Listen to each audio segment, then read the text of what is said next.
আনাভিয়া, তুমি কি ছানা পড়তে পারো? না আম্মু, আমি তো ছানা পড়তে পারি না।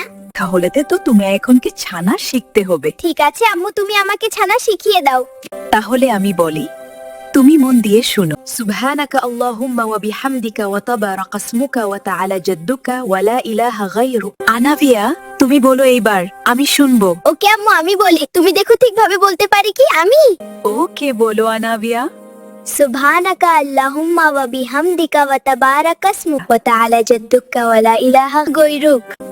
আনাভিয়া, চলো আমরা দুইজনে একসাথে বলবো। ওকে আম্মু। সুবহানাকা আল্লাহুম্মা ওয়া বিহামদিকা ওয়া তাবারাকা ইসমুকা। ওয়া তাআলা জাদ্দুকা ওয়া লা ইলাহা গায়রুক। আম্মু, আমার ছানা পড়া সঠিক হয়েছে? মাশাআল্লাহ আনাভিয়া, খুবই সুন্দর করে বলেছো। আম্মু, ছানা কখন পড়তে হয়? নামাজে দাঁড়িয়ে নিয়াত করার পরে, আল্লাহু আকবার বলার পর।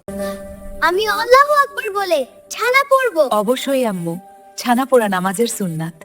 আমার যে সকল বন্ধুরা ছানা পারে না, তাদের শিখতে বলো আম্মু। ঠিক আছে।